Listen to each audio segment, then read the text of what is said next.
네, 그럼 두 번째 시간 시작해 볼게요. 구약 성경을 같이 보려고 합니다. 그 중에서 오늘 구약 개론 첫 번째 모세오경입니다. 구약 성경 개론으로 모세오경. 자, 창세기 3장 15절. 여자의 후손으로 오신 예수 그리스도. 여자의 후손으로 오실 예수 그리스도. 이거 설명하는 게 지금 모세오경이란 말이에요. 오실 메시아 바라보도록 설명하는 게 성경 전부다라는 얘기입니다. 자, 지금 굉장히 괜찮은 책이에요. 두란노 어린이 그림 성경. 제가 그 효인이한테 그 성경 이야기 재밌게 해주고 싶어가지고 옛날에 그 효인이 태어나기 전부터 사놨던 책이거든요. 그래서 내용이 설명 잘 돼 있습니다. 근데 창세기 3장 15절은 안 나옵니다. 자, 이거 한번 볼래요? 자, 그 선악과 사건을 가지고 이렇게 설명합니다. 하나님이 그들을 찾고 계셨는데 아담과 하와는 나무 사이로 숨었어요. 두 사람은 겁이 났습니다. 하나님이 물으셨어요.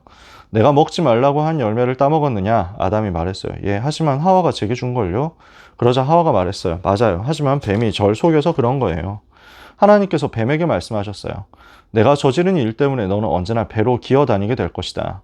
또 아담과 하와에게도 말씀하셨어요. 너희들은 내 말을 어겼기 때문에 더 이상 에덴 동산에서 살 수 없다. 아담과 하와는 에덴 동산을 떠났답니다. 하나님은 천사들을 세우시고 빙빙 도는 불칼을 두어 동산을 지키게 하셨어요. 아담과 하와는 다시는 에덴 동산에 들어가지 못하도록 하게 말이에요. 하고 끝납니다. 요게 지금 굉장히 괜찮게 성경을 설명하는 책에서 설명하는 창세기 3장 사건이란 말이에요. 여러분 그림이 그려지시나요? 지금 한국과 세계 교회 대부분이 요 상태, 요 수준에서 얘기를 합니다. 잘못됐다고 얘기하는 게 아니라 모자라다, 다 틀렸다 이렇게 얘기를 하고 싶은 게 아니라 진짜 우리는 복음으로 가자라는 겁니다. 진짜 우리는 성경이 이야기하는 대로 가자. 하나님이 무엇을 원하시느냐. 창세기 3장 사건에서 정말 중요하게, 가장 중요하게 봐야 될 구절이 어디 있습니까? 여자의 후손으로 오실 예수 그리스도, 이거 설명해야 되잖아요. 저는 다락방 하기 전부터 알았습니다. 이 구절을 원시복음이라고 합니다. 최초의 복음이라고 해서 원시복음이라고 해요. 신학적인 용어입니다. 그래서 저는 어릴 때 성경 공부를 많이 했기 때문에, 초등학생 때부터 성경 공부 많이 하고 성경 경시대회 출전을 위해서 준비했기 때문에 이런 부분들을 익히 많이 봤습니다. 창세기 3장에서 원시복음이 나온다라는 것쯤은 저는 다 알고 있었습니다. 아마 대부분 사람들도, 대부분 신학자들, 대부분 목회자들 신학교에서 배웠어 라는 정도는 알 겁니다. 그런데 그 창세기 3장 15절 주인공 되신 예수 그리스도께서 마귀의 머리를 박살내셨다는 사실이 현장에서 얼마나, 전도 현장에서 얼마나 능력이 되고 영적으로 시달리고 귀신에게 잡혀있는 사람에게 얼마나 답이 되는지는 한 번도 못 봤을 겁니다. 저도 그랬거든요. 지금 우리에게 필요한 게 뭐냐는 거예요. 지금 현장에 필요한 게 뭐냐는 거예요. 창세기 3장에서 창세기 3장 15절은 설명을 안 합니다. 창세기 3장 21절 여호와 하나님께서 아담과 하와에게 가죽옷을 지어 입히시니라. 그것도 설명이 안 나옵니다. 창세기 4장 피제사를 통해서 하나님 만날 수 있다. 이거 설명도 안 나옵니다. 오늘 우리는 무엇을 해야 되느냐? 성경이 말하는 그 복음 회복해야 됩니다. 그래서 구약성경 모세오경 차례대로 이야기를 해봅시다. 창세기. 그래서 이것은 모든 것의 시작을 설명합니다. 그래서 천지, 만물, 우주의 시작이 어디 있는지를 설명하죠. 또 인간의 시작이 무엇인지를 설명하죠. 인간의 문제가 어디에서 시작되었는지를 설명하죠. 그리고 그 답이 어디에서 시작되는지, 복음의 시작도 여기서 설명하는 겁니다. 그러면서 언약의 여정이 어떻게 시작되느냐, 그 복음을 주시려고 하는 하나님께서, 예수 그리스도를 보내시겠다 하신 하나님께서 어떻게 그 여정을 시작하시느냐, 그래서 언약의 가문이 어떻게 시작되고 언약의 흐름이 어떻게 시작되느냐 하는 것을 설명하는 게 창세기입니다. 그죠? 그래서 창세기에는 네 사건이 나옵니다. 더 있겠지만 쉽게 구조를 쉽게 설명하기 위해서 이렇게 하는 겁니다. 첫 번째, 창조 사건. 그래서 창조 원리가 있잖아요. 물고기는 물에서, 나무는 땅에서, 인간은 하나님과 함께 살아야 된다. 그래서 인간은 하나님의 형상대로 지음받았기 때문에 하나님과 함께 해야 산다. 하나님 떠나면 죽는다는 것을 알려주는 것이 선악과.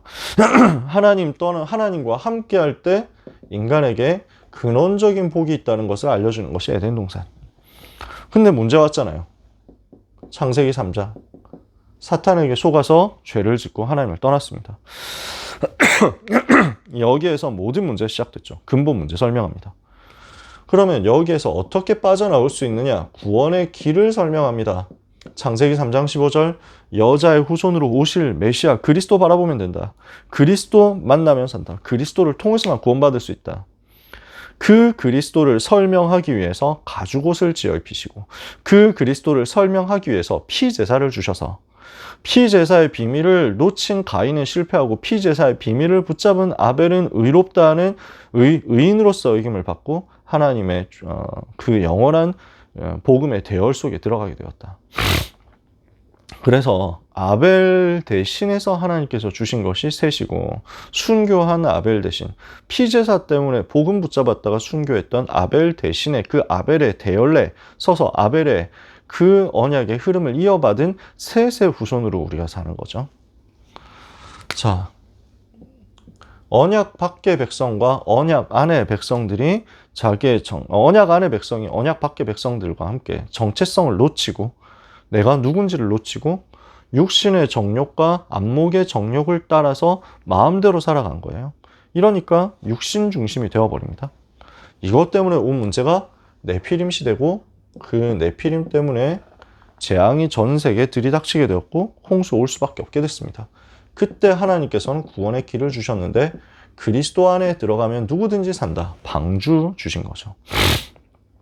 그래서 누구든지 그리스도 안에 있는 자는 멸망의 홍수에 물이 들어오지 못한다 알려주신 거예요. 근데 또 인간은 실패합니다. 하나님을 대적합니다. 바벨탑 쌓습니다. 이때 하나님께서 주신 답이 멸망의 땅에서 빠져나와서 가나안 땅, 메시아 보낼 땅으로 가라. 그래서 이것을 두고 하나님께서 내 임무를 주신 겁니다. 제가 지금 하나하나 다 설명할 시간이 없으니까 간단하게 넘어가니, 에녹 같은 귀한 사람들 설명 못하는 것, 무두셀라의 이유가 무엇인지 설명 못하는 것 양해해 주세요. 내 인물 대해서도 설명 다 할 시간 없잖아요. 언약을 붙잡고 시작한 아브라함. 그러니까 불신앙도 많고 연약한 것도 많고 실수도 많았지만 하나님께서 택하셔서 부르시고 이 복음 붙잡게 하셨어요. 하나님께서 만들어 가시는 거예요. 아브라함에게 그리고 이삭에게 복음을 체험시키시고 결국 아브라함이 영적 서밋이 되죠. 그러니까 이 피제사의 비밀을 태어날 때부터 체험했고, 그리고 중요한 모리아산에서의 체험을 통해서 확인한 이삭에게 나 대신 순양이 죽는 것처럼 우리를 대신해서 그리스도께서 죽으시는구나 하는 것을 확인한 이삭에게 하나님께서는 100배의 축복을 주시고 또 셈 근원의 응답과 르호봇의 응답을 주시죠. 야곱은 이 복음을 제대로 붙잡지 못하고 인본주의 쓰면서 살다가 결국 하나님께서 변화시키신단 말이에요. 그래서 야곱이 훌륭해서 야곱을 쓰신 게 아니었습니다. 하나님께서 택하셔서 야곱을 사용하시고 야곱에게 일방적으로 은혜를 베푸셨죠. 그 은혜가 야곱에게 드러나서 야곱의 일생과 운명 바꾸시고 야곱의 삶을 성화시키사 결국 야곱이 하나님의 사람으로 세워지는 과정이 나오는 겁니다. 계속 잔머리 굴리고 한 번도 복음 체험하지 못했던 야곱이 위기 만나니까 도망가다가 베델에서 하나님의 역사를 보고 주의 천사의 활동을 보고 하나님의 은혜를 붙잡고 하나님의 언약을 붙잡게 되죠. 그리고 야복 강가에서 생명의 위기 왔을 때 비로소 하나님 앞에 서고 천사와 씨름하다가 운명이 변화되죠. 신분이 변화됩니다. 야곱에서 이스라엘로. 이렇게 되니까 그 이후에 하나님께서 야곱을 붙드시는 거예요. 요셉에게 언약을 전달할 수 있을 만큼 붙들어 주시는 거예요. 그리고 요셉을 통해서 정복하게 됩니다. 이 언약을 전달받은 요셉은 세계복음화에 쓰임받습니다. 근데 여기에서 중요한 건 뭐냐면요. 아브라함, 이삭, 야곱의 하나님이신데 요셉의 하나님이시죠, 당연히. 근데 여기에서 핵심이 되는 인물은 사실은 유다예요. 이걸 두고 하나님이 계획하셨어요. 이게 놀라운 얘기죠. 아브라함, 이삭, 야곱인데 요셉도 알고 있었어요. 본인이 알았다니까요. 나는 형들을 살리고 형들의 후손을 살리기 위해서 애굽으로 먼저 온 것이다. 왜냐? 그리스도를 하나님이 보내실 것인데 그 그리스도께서 형들의 자손으로 오실 것이다. 형의 자손으로 올 것이다. 이걸 알고 있었다니까요. 넷째 형 유다가 바로 그 사람이었습니다. 본인은 몰랐죠. 창세기 38장에 보면 그것도 추잡한 얘기 나온단 말이에요. 시아버지 유다와 며느리 다말이 관계에서 아이를 낳았다. 그 사건이 뜬금없이 기록되어 있습니다. 창세기 37장 요셉의 꿈, 그리고 요셉이 노예로 팔려가게 된 것, 창세기 39장 노예 현장에서 승리하게 된 것, 그 사이에 생뚱맞게 38장이 들어가 있다니까요. 왜냐? 하나님의 관심이 여기 있으니까. 그래서 요셉은 알고 있었어요. 유다의 자손으로 오실 예수 그리스도, 유다 지파의 사자로 오실 예수 그리스도, 그 그리스도께서 오실 길을 준비해야 된다. 이것 때문에 하나님이 나를 애굽에 보내셨다. 창세기 45장 그래서 보세요. 45장 7절일 거예요. 그래서 창세기 45장 1절에서 5절까지 보통 요절을 쓸 때가 많은데 8절까지 봐야 돼요. 특히 7절을 보면 하나님이 큰 구원으로 당신들의 생명을 보존하고 당신들의 후손, 영광 NIV 성경에는 당신들의 렘넌트를 세상에 두시려고, 프리저브 하시려고 나를 당신들보다 먼저 보내셨다. 명백하죠. 45장 5절에 생명을 구원하시려고, 세계복음화. 그리고 45장 7절에 당신들, 즉 형들의 생명을 보존하고 형들의 후손을 세상에 두시려고. 야곱도 이걸 알고 있습니다. 그러니까 야곱이 얼마나 성령 충만을 받는지 창세기 49장 보세요. 49장에 야곱이 자녀들을 축복합니다. 아들들을 축복하는데 요셉에 대해서 굉장히 많이 축복합니다. 그런데 구원에 대한, 구원의 역사가 일어날 것에 대한 축복은 유다에게 있습니다. 49장 8절이에요. 유다야, 너는 내 형제의 찬송이 될지라. 내 손이 내 원수의 목을 잡을 것이요 내 아버지의 아들들이 내 앞에 절하리로다. 유다는 사자 새끼로다. 내 아들아, 너는 움킨 것을 찢고 올라갔도다. 그가 엎드리고 웅크림이 수사자 같고 암사자 같으니 누가 그를 범할 수 있으랴. 규라는 말은 왕의 지팡이에요. 왕이 통치할 때 쓰는 지팡이입니다. 규가 유다를 떠나지 아니하며 통치자의 지팡이가 그 발 사이에서 떠나지 아니하시기를 실로가 오시기까지, 메시아 오시기까지 이르리니 그에게 모든 백성이 복종하리로다. 그의 나귀를 포도나무에 매며 그의 암나귀 새끼를 아름다운 포도나무에 맬 것이며 또 그 옷을 포도주에 빨며 그의 복장을 포도즙에 빨리로다. 그의 눈은 포도주로 인하여 붉겠고 그의 이는 우유로 말미암아 희리로다. 누굴 얘기하는 건지 아시겠죠? 어떤 얘기하는 건지 보이시죠? 유다의 사자. 그래서 요한계시록에 보면 유다 지파의 사자라고 어린 양 예수 그리스도를 표현하는 겁니다. 내 손이 내 원수의 목을 잡을 것이요. 보이시죠? 사탄의 목을 잡을 것이다. 사탄의 권세 깨트릴 것이다. 그 언약입니다. 지금 이게 전달이 되는 겁니다. 메시아 오실 때까지. 요셉이 알고 야곱이 성령 충만 받아서 알았던 그대로 언약이 흘러갑니다. 이걸 모세가 기록했잖아요. 모세는 다윗이 태어나기 한참 전이라니까요. 모세가 지금 노력해서 쓴 게 아닙니다. 이걸 창세기를 머리로 쓴 게 아닙니다. 하나님께서 그대로 받아서 적게 하신 겁니다. 유 목사님 설교하실 때 모세오경을 두고 특히 창세기를 두고 모세가 도망자가 되어서 미디안 광야에서 80살 될 때까지 도망자로 살았는데 그때 창세기를 썼다라고 얘기하실 때가 있는데 그건 아닙니다. 그건 유 목사님이 잘못 설명하신 부분입니다. 유 목사님이 신학자가 아니기 때문에 그런 것에서 실수할 수 있습니다. 저는 어느 주석을 봐도 그렇게 기록한 주석을 본 적은 없습니다. 왜 제가 그걸 이렇게 설명하느냐면요. 그러면 창세기를 미디안 광야에서 모세가 엄마에게 들었던 것을 떠올리면서 기록했다는 얘기거든요.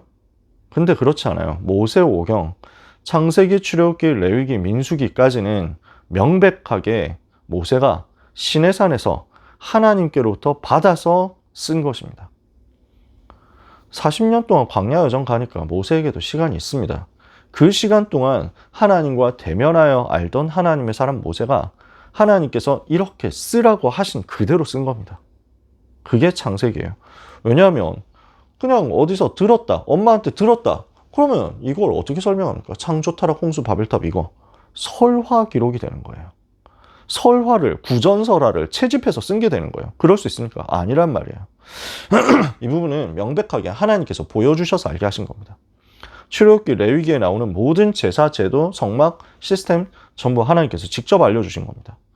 그래서 모세오경 중에서 창세기부터 민수기까지 특히 창세기, 출애굽기, 레위기는 명백하게 하나님께서 모세에게 쓰라고 한 그것을 그대로 받아서 쓰는 역할입니다. 녹취자 역할입니다.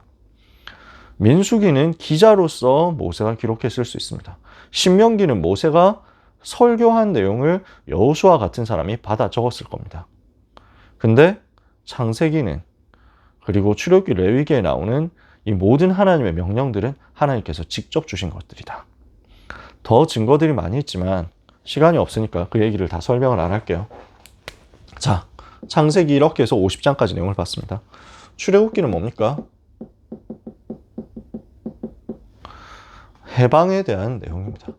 그리고 하나님의 백성과 하나님 사이에서 언약이 체결되어서 이스라엘 공동체가 형성이 되는 겁니다. 즉, 교회가 세워지는 과정입니다. 복음과 사명을 놓치니까 어떻게 됩니까? 노예되어 버리죠.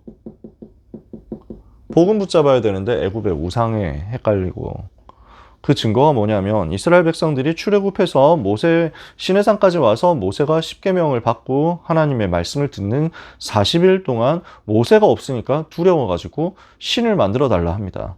그래서 만들어낸 게 뭡니까? 금송아지란 말이에요. 그 말은 이스라엘 백성들이 가지고 있는 사상이, 가지고 있는 생각이, 가지고 있는 수준이 딱 그 정도였다는 거예요. 그러니까 금송아지 섬기는 그걸 하나님 섬기는 것, 그걸 신을 섬기는 것이라고 생각하고 있었다는 얘기죠. 400년 동안 그렇게 되어버린 거, 복음을 놓쳐버린 결과입니다. 애굽 살리고 세계 살려야 되는데 그 사명 상실해버렸습니다. 이러니까 애굽이라는 세상에서 바로라는 사탄을 상징하는 인물에게 종되어서 살아가는 노예 상태. 이때 하나님께서 어떻게 하십니까? 레위 남자, 레위 여자, 그 결혼을 통해서 언약의 자손이 태어나게 하십니다. 예배를 담당하는 레위 지파라고 우리가 알고 있죠. 근데 조금 주의할 것은 이때는 레위 지파는 그런 지파가 아니었습니다. 당연하죠. 레위 지파가 예배를 담당하는 지파가 된 것은 모세가 광야에서 백성들에게 언약을 전달하고 설명하면서 세팅한 내용이니까요. 그러니까 레위 지파가 이 당시에는 예배에 대해서 전문가고 예배 담당하는 사람들이고 피제사를 알고 이런 게 아닙니다. 근데 여기서 굳이 레위 남자와 레위 여자라고 설명한 이유는 뭘까요? 레위 남자, 레위 여자라는 이 글자를 보는 사람들은 지금 어느 시대 사람들이다? 모세 시대 사람들이다. 모세 시대 사람들은 알고 있습니다. 보면 아는 겁니다. 아, 레위 남자, 레위 여자? 그 단어 속에 이 사람들은 예배의 비밀을 아는 사람들이었구나 라는 것을 이렇게 요약해서 쓴 것이라는 사실을 사전 지식으로 알고 있는 겁니다. 배경 지식으로. 그러니까 본능적으로 반응하는 거죠. 예를 들어서 여러분 충청도 사람이다. 그러면 여러분 머릿속에 뭐가 생각납니까? 충청도 남자와 충청도 여자가 만났다. 여러분 속에서 뭐가 생각납니까? 양반이구나 뭐 이런 생각하겠죠. 아, 점잖은 사람들이 만났구나. 경상도 남자가 서울 여자를 만났다. 이런 뭐 어떻게 생각합니까, 여러분? 모든 경상도 남자 그렇지 않잖아요. 모든 서울 여자 그렇지 않잖아요. 근데 대체로 우리는 이게 딱 입력된 게 있다니까. 그 입력된 게 뭡니까? 아, 무뚝뚝한 남자가 지금 애교 많은 세련된 여자를 만났구나. 그 말이에요, 지금. 레위 남자와 레위 여자가 만났다. 그러니까 모세가 구구절절하게 쓰지 않았고 하나님께서 그렇게 지시하지 않았지만 이거는 예배의 비밀을 아는 남자와 여자가 만났구나. 이해되세요? 세 번째, 이렇게 해서 출애굽 역사가 일어납니다. 내용은 여러분이 아시니까. 호렙산에서 모세가 하나님의 음성을 듣습니다. 피제사의 언약을 붙잡습니다. 그리고 10가지 기적으로 하나님의 능력을 체험하고 하나님의 능력을 증거합니다. 전 세계 현장 앞에 하나님의 능력이 나타나고 흑암이 꺾이는 겁니다. 그리고 6월절 양의 피 바르는 순간 해방되었습니다. 복음이죠. 해방받고 나니까 어떻게 됩니까? 홍해를 건넙니다. 영원한 해방입니다. 다시는 애굽으로 돌아가지 않는다는 얘기예요. 이렇게 하고 나서 광야로 나옵니다. 여기에서 하나님의 능력과 인도를 체험합니다. 아, 하나님께서 먹을 거 없으니까 만나를 주시고 메추라기를 주시고 마실 거 없으니까 물을 주시는구나. 이렇게 해서 하나님의 능력을 체험한 하나님 백성들이 하나님이 이런 분이시구나 하는 것을 알고 하나님과 언약을 체결합니다. 하나님께서 보여주시는 거예요. 뭐하고 비슷하냐면 어떤 느낌이냐면 어떤 남자가 어떤 여자에게 청혼을 하는 겁니다. 그러면서 나는 이렇게 능력이 있어. 나는 이렇게 너를 먹여 살릴 힘이 있어. 나는 재산이 이만큼 있어. 나는 집이 이만큼 있고 차가 이만큼 있고 나는 이렇게 너를 먹여 살릴 능력이 있어. 그리고 나는 그런 내가 너를 사랑해. 네가 내 아내가 되어준다면 나는 너의 모든 것을 책임질게. 그게 지금 요 과정이에요. 그게 하나님께서 하나님의 능력을 보여주세요. 그러면서 이제 출애굽기 19장에 내가 이렇게 너를 구원하고 해방시켜서 여기까지 능력으로 인도했지 않냐. 독수리 날개로 업어서 너희를 구원했지 않느냐. 내가 애굽에서 행한 모든 일을 너희가 봤지 않느냐.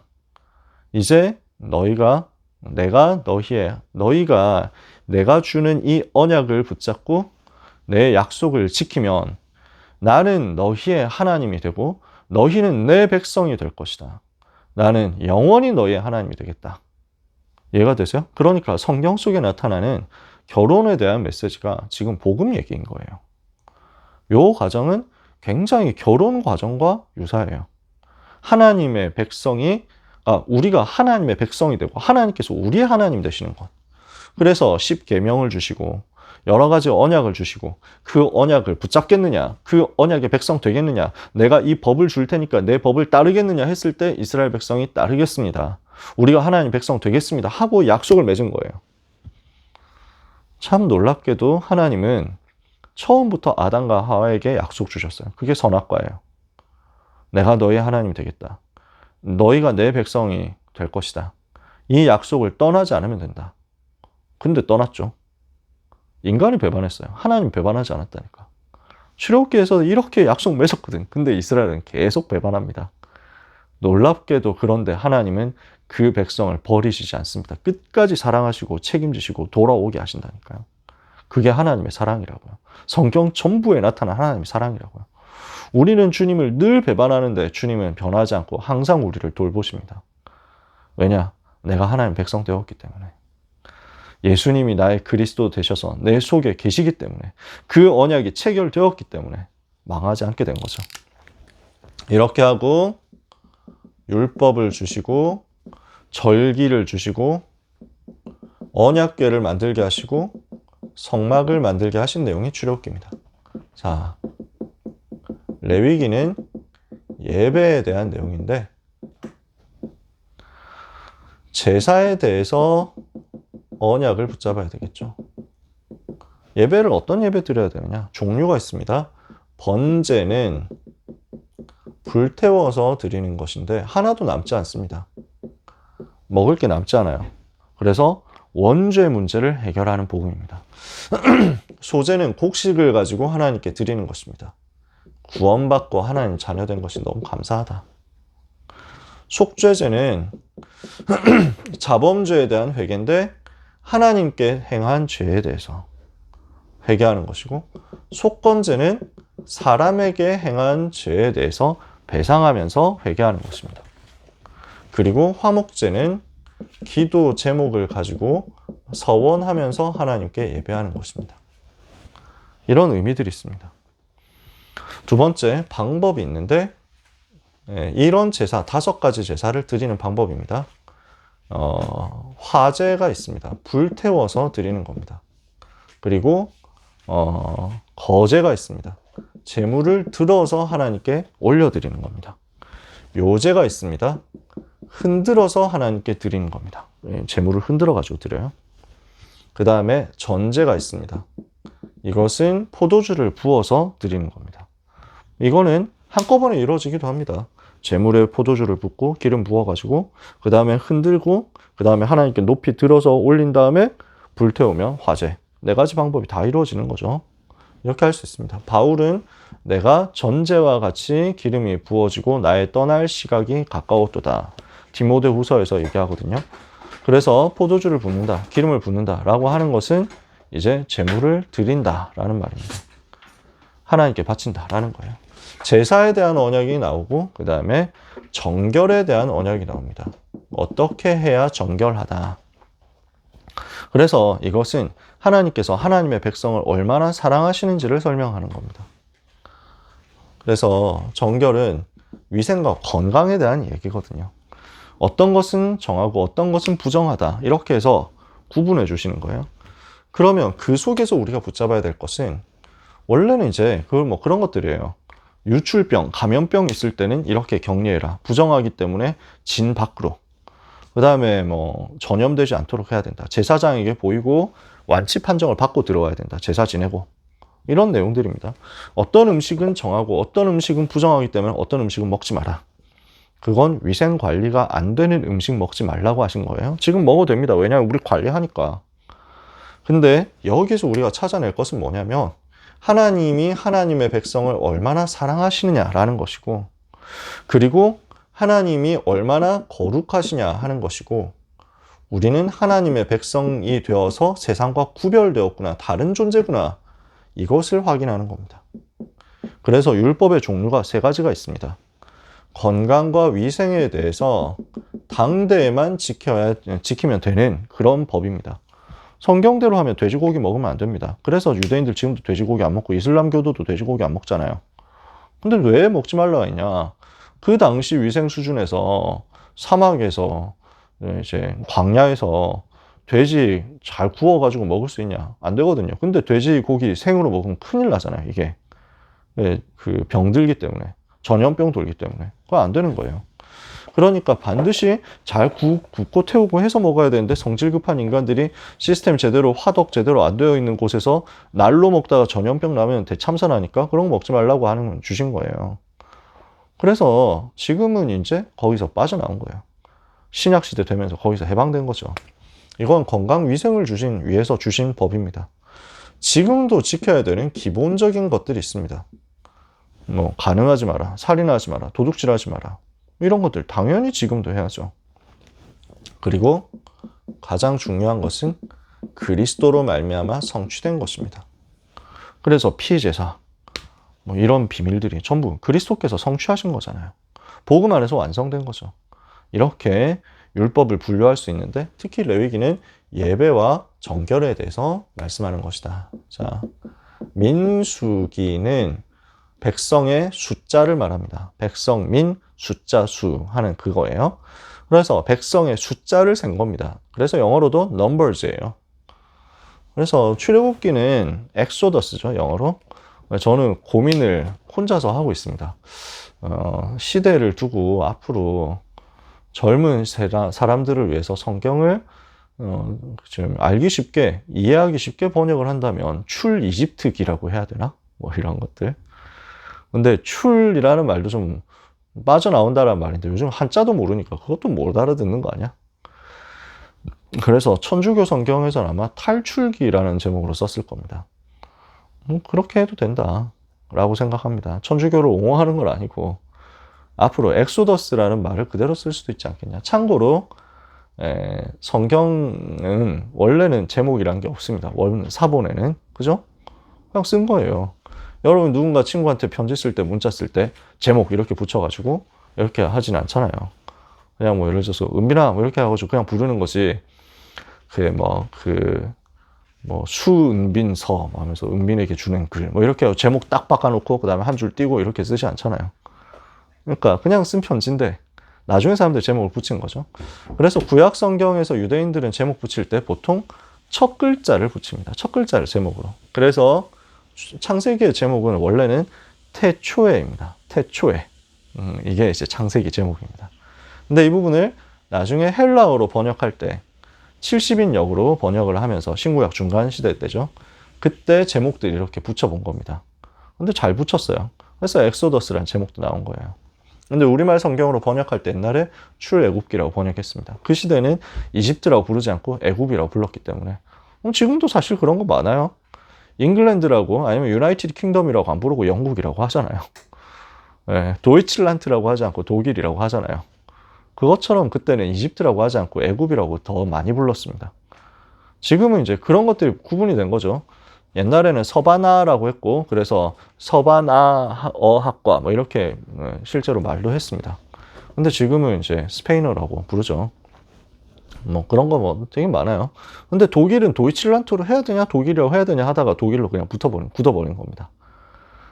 그런 식 타일랜드라고 하지 않고 태국이라고 하고 많은 것들. 그래서 제목들은 그렇게 보면 됩니다. 자, 민수기 백성의 숫자를 세는 건데 광야 여정을 통과하는 내용입니다. 가나안 땅 정복하기 직전까지. 그래서 이스라엘 백성을 하나님께서 훈련시키시는 내용입니다. 제일 먼저 하는 게 인구조사예요. 지금 이스라엘 백성은 애굽에서 빠져나온 다음에 시내 광야에서 머무르면서 한 2년 정도 있었습니다. 언약 체결하고 율법 절기 제도, 성막, 그 다음에 레위기의 모든 제도 이렇게 해가지고 전달받고 그 전달받은 내용을 가지고 시스템을 만들고 이것을 확립시켜가지고 계속 훈련하고 절기 지키는 거 연습해보고 이렇게 하는 겁니다. 그리고 성막 만드는 데도 시간 걸리고 그 다음에 백성들에게 이거 미션 전달하는 데도 시간 걸리고 한 2년 정도 했습니다. 하고 나니까 이제 출발하는 거예요. 가나안 땅 가야 되기 때문에 가나안 땅 가기 위해서 출발하는 겁니다. 출발 전에 인구조사 하죠. 거기서 민수기가 시작돼요. 정체성이 무엇이냐. 지금 우리가 몇 명이다. 우리가 누구다. 이걸 확인시켜 주는 겁니다. 그리고 우리는 뭘 해야 된다. 사명을 확인하는 거죠. 언약을 붙잡고 출발하는데 어떻게 합니까? 모든 길은 언약궤를 따라가고 그때 하나님께서는 구름 기둥과 불 기둥으로 인도하십니다. 정확하게 인도하시죠. 따라가기만 하면 돼요. 우리는 순종하면 됩니다. 세 번째, 그렇게 해서 가나안 정복하려고 정탐꾼 보냈더니 어떻게 됐습니까? 10명의 정탐꾼이 불신앙하는 바람에 그 불신앙의 열매 때문에 이스라엘은 광야 40년 길이 되어버렸어요. 며칠이면 갈 수 있는데 그래서 2년 동안 여기서 머물렀고 앞으로 총 40일 동안 정탐하면서 불신앙했고 이스라엘이 거기에 휩쓸렸으니까 선동에 휩쓸렸으니까 40년 동안 가게 됐다. 그래서 가데스 바네아 이후에 38년을 머무르게 됩니다. 앞에 2년이 있었으니까요. 그러나 여호수아 갈렙이 완전 멸망의 재앙을 막았습니다. 믿음의 역사 일으킨 거죠. 그리고 그 40년 광야길 가운데 뭘 하게 되냐면 자꾸 복음을 체험하게 됩니다. 그리스도께서 우리를 위해서 죽으시는 것이 이런 것이구나. 대표적인 사건이 놋뱀 사건이죠. 이스라엘이 불신앙해서 뱀에 물려 죽게 되었는데 하나님께서 놋으로 뱀을 만들게 하시고 그것을 바라보는 자는 다 살게 만드셨어요. 누구든지 십자가에 달리신 그리스도 바라보면 산다. 이걸 알려주신 거예요. 복음 체험. 그러면서 가나안 정복할 훈련을 하고 미리 영적 싸움을 하도록 한 겁니다. 그래서 가나안 땅 들어가기 전에 전쟁 다 합니다. 먼저 전쟁해요. 요단 서편을 정복하는데 바산 왕 옥을 깨뜨리고 아모리 왕 시혼을 깨뜨리고 모압 왕 발락을 깨뜨립니다. 그 과정을 거쳐서 요단 동편을 다 정복하고 가나안 정복 준비를 합니다. 그리고 광야 여정을 마무리하면서 다시 한번 인구 조사해 보니까 인구가 그 고난 속에서도 거의 줄어들지 않았어요. 하나님께서 지키셨구나. 그것을 확인합니다. 이래서 40년 여정이 마무리가 됩니다. 광야길 이제 끝났어요. 이제 가나안 정복하러 들어가면 돼요. 요단강 건너가면 돼요. 건너가기 직전에 모압 광야 평지에서 마지막으로 메시지 받고 들어가는 겁니다. 그래서 신명기입니다. 신이라는 말은 거듭이라는 말이에요. 명은 명령, 거듭해서 명령하는 것, 반복해서 얘기하는 것. 그래서 신명기는 반복하는 책입니다. 언약의 재확인 시간이 신명기의 시간이다. 그래서 가나안 정복 직전에 무슨 일이 있었냐면 무리바 물 사건이 있었습니다. 무리바라는 곳에서 백성들이 물이 없어서 원망하니까 하나님께서 모세에게 명령하세요. 그래서 백성들이 물을 찾고 있으니까 반석에게 명해라. 그래서 반석에게 명령해서 말씀을 대언해서 그 반석에서 물이 나게 될 것이다. 근데 모세가 막상 와보니까 백성들이 또 막 그 불신하고 불평하고 원망하고 하는데 막 화가 막 치밀어 오르는 거예요. 성경은 이 사람 모세는 온유함이 땅의 모든 사람들보다 승하더라 그랬습니다. 제일 온유한 사람이에요. 그런 모세가 화를 많이 냅니다. 왜냐하면 그 정도 화를 낸 거 보니까 진짜 세계에서 제일 온유한 게 틀림없구나라는 거예요. 빡치는 일이 얼마나 많겠어요. 200만 명이 맨날 원망하면서 모세만 자꾸 막 뭐 틈만 나면 심심하면 모세 보고 막 욕하고 이러니까 땅의 모든 사람보다 온유함이 승한 모세가 그 순간 이제 분노가 조절이 안 되는 거야. 이래가지고 이 패역한 백성들아, 지지리도 말 안 듣는 이것들아, 그렇게 믿음이 없냐 하면서 막 내가 너희를 위해서 물 줘야 되냐 하면서 또 물 달라고 지금까지 하나님 역사하신 거 못 봤냐고. 내가 그래 너희가 나한테 물을 찾으니까 물 내줘 하면서 막 그 반석을 그 바위를 지팡이로 쳤어요. 그러니까 지팡이에 맞은 그 반석이 물을 내는 거예요. 하나님께서 물을 주셨죠. 근데 하나님께서 그때 모세에게 이후에 알려주시는 거예요. 너는 가나안 땅 들어갈 수 없다. 그러니까 이걸 두고 저는 어릴 때는 한 번 실수했는데 그 가혹하게 얼마나 가나안 땅 들어가고 싶었을까, 불쌍하다 이랬거든요. 지금 와서 보면 그게 아니에요. 옛날엔 그거 가지고 막 모세 너무 안 됐다면서 한 번만 들어가게 용서해 주시고 다시 들어가게 해주시면 안 됩니까? 실제 모세 그렇게 기도합니다. 들어가게 해주옵소서. 나로 하여금 그 땅으로 들어가게 하옵소서. 근데 하나님은 안 된다. 너는 느보산 위에서 가나안 땅을 보게 될 것이다. 그리고 거기에서 이제 이 땅을 떠나게 될 것이다. 알려주세요. 지금 와서 보니까 그때는 그래서 그게 되게 슬펐거든요. 근데 하나님 무섭다 이런 생각이 드니까. 근데 지금 와서 보니까 가나안 땅이 약속의 땅이고 아무리 좋아도 천국 말 하겠어요? 천국이 제일 좋잖아. 그 천국 가는 건데 뭐. 모세가 그거 가지고 막 슬퍼하고 막 괴로워하고 통탄하고 이랬겠냐. 그럴 것도 없어요. 지금 모세가 너무 위대한 일을 심부름했기 때문에 사람들은 착각합니다. 모세가 훌륭하구나. 모세가 위대하구나. 나중에 가면 모세를 하나님처럼 착각할 겁니다. 그러니까 하나님이 불러가시는 거예요. 연약함도 드러내시고 불러가시는 거예요. 그래야 사람들이 모세를 기억하는 게 아니라 모세를 사용하시는 하나님을 기억할 거니까. 저는 우리한테 일어나는 일 속에도 하나님 계획이 있다고 생각합니다. 우리한테 일어나는 문제 속에서도. 우리는 자칫하면 지도자, 목사님 바라본다니까요. 그러니까 하나님은 또 그리스도만 바라보라고 우리한테 사건 주십니다. 우리는 사람 의지하고 사람 바라볼 것 없습니다. 존경하고 감사하는 마음 가질 수 있습니다. 그러나 우리의 기준은 하나님이시고 우리의 기준은 복음이, 우리의 기준은 성경입니다. 그래서 모세가 이제 하나님의 부르심을 받게 됐습니다. 그래서 모세가 가나안 땅 들어가지 못하게 되니까 가나안 들어갈 이스라엘 백성에게 고별 설교를 하는 것이 신명기입니다. 지금까지 있었던 일을 기억해라. 이스라엘과 후대들에게 언약을 전달하는 겁니다. 그래서 지금까지 있었던 출애굽과 광야의 여정을 다시 한번 설명하면서 특히 출애굽 못 봤던 백성들에게 이것을 기억하게 하는 것이고, 언제 복을 받았는지, 언제 징계를 받았는지를 깨닫게 만드는 겁니다. 그래서 우리가 하나님과 함께하고 하나님께 순종하고 하나님의 은혜를 받으면 우리는 사는 것이고, 이 복음 놓치면 죽는 것이다. 이것을 깨닫게 합니다. 절대로 복음 떠나지 마라.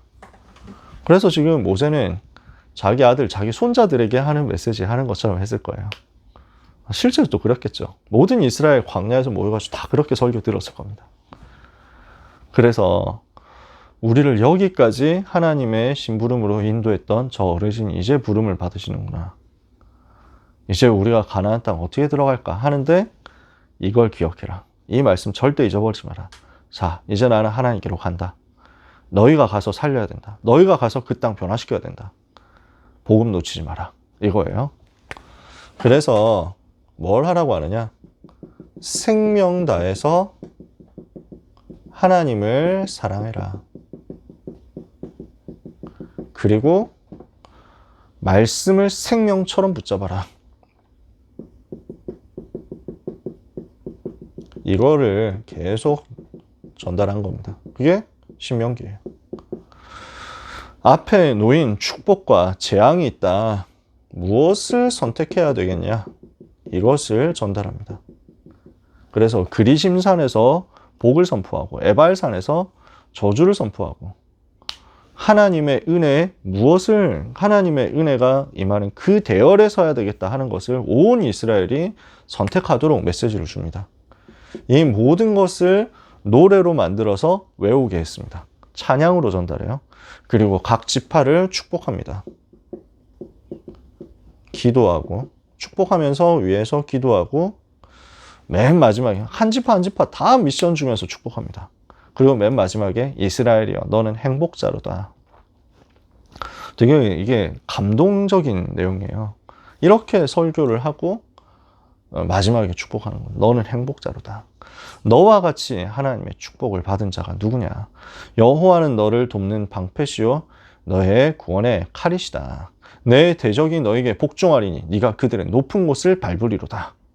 이렇게 축복하고 기도하고 하나님의 부르심을 받아서 언약의 여정을 마칩니다. 그래서 하나님께서 불러가셨는데 그 무덤 알 수 없죠? 우리는 모릅니다. 무덤 남아있으면 또 그거 가지고 우상 숭배할 거니까. 그래서 이제 다음 아마 여호수아 같은 사람이 기록했겠죠. 모세는 나이가 120살이 되었으나 눈이 흐리지 않았고 기력이 쇠하지 않았다.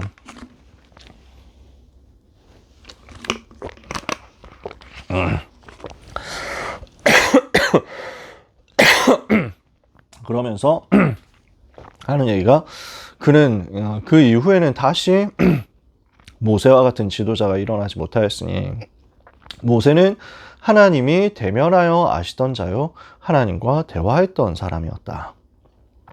하나님께서 쓰신 사람이었다 해가지고 마무리가 됩니다. 그 이후에는 이제 가나안 정복하러 들어가는 여호수아의 언약의 바톤 잡고 이어달리는 여정이 시작되죠. 그 이야기부터 시작해서 내일 역사서 전체 또 봐야 되니까 엄청 바쁘겠죠. 내일 이어서 하도록 하겠습니다. 자, 예상 시간보다 한 5분 먼저 마치는데 질문 있으신가요? 그래도 모세오경은 제일 자세하게 설명한 편입니다. 나머지 시간에 이제 더 쑥쑥쑥쑥 넘어가야 돼요. 네. 그래도 진짜 은혜되지 않습니까? 이 오경 속에서만 해도 복음이 얼마나 풍성하게 드러나 있는지 몰라요.